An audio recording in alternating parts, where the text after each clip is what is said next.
Hello students, 10th standard Samachir Max exercise 1.1 இருக்க சம்ஸ்லாம் பார்த்துட்டு இருக்கோம். ஆல்ரெடி ஃபர்ஸ்ட் சம்ல இருக்க ரெண்டு சப்டிவிஷன் போட்டிருக்கேன், செக் பண்ணி பாருங்க. இன்னைக்கு ஃபர்ஸ்ட் சம்ல இருக்க தேர்ட் சப்டிவிஷன் பார்க்கலாம். ஸோ ஃபஸ்ட்டு வந்து கிவன் செட் எடுத்து எழுதிக்கிறேன்.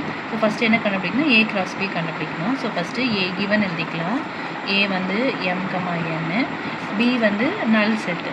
அப்போ நல் செட்னா உள்ள எந்த எலமெண்ட்ஸும் இல்லாமல் எம்டியாக இருக்கிறது தான் நல் செட்டு. இப்போ நம்ம ஏ கிராஸ் பி கண்டுபிடிக்கணும். ஸோ ஏ கிராஸ் பினா ஃபஸ்ட்டு ஏ எழுதுவோம். இப்போ m, n கிராஸ் இது வந்து எம்டி செட்.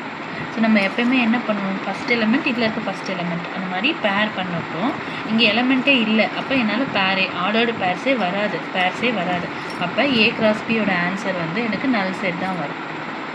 ஏன்னா நம்ம பேர் இது இப்படி நல் செட்டாகவும் இல்லைன்னா எம்டி செட் இப்படியும் டினோட் பண்ணலாம். ஸோ இப்போ ஏ கிராஸ் பி முடிஞ்சு. இங்கே எலமெண்ட்டே இல்லை, எலமெண்ட் இருந்தால் தான் நம்மளால் பேர் பண்ண முடியும். இதில் ஒரு எலமெண்ட் பேர் பண்ணி குரூப்பாக எழுதுவோம். இப்போ எலமெண்ட்டே இல்லாத பட்சத்தில் என்னால் பேராகவே எழுத முடியாது, இது எம்டி செட் தான். ஸோ நெக்ஸ்ட் போகலாம். இப்போ ஏ கிராஸ் ஏனா ஏவியை ரெண்டு வாட்டி எழுதிப்போம், m, n cross m, n.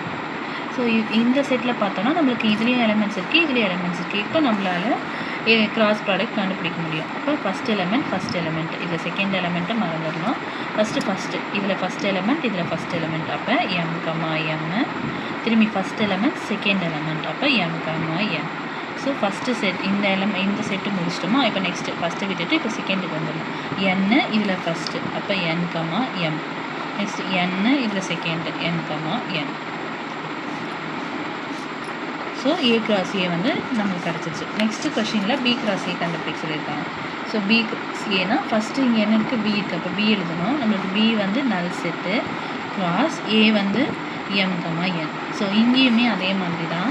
இப்போ இங்கே எலமெண்ட்ஸ் இருந்தால் தான் என்னால் பேர் பண்ணி குரூப்பாக எழுத முடியும். இப்போ இங்கே எலமெண்ட்ஸே இல்லைன்னா எனக்கு ரிசல்ட்டே வராது, எம்டி செட். ஸோ நல் செட்னு எழுதலாம், இல்லை எம்டி செட்டாக டினோட் பண்ணலாம். அவ்வளோதான் இந்த சம். புரிஞ்சிருக்கோன்னு நினைக்கிறேன். தேங்க்ஸ் ஃபார் வாட்சிங்.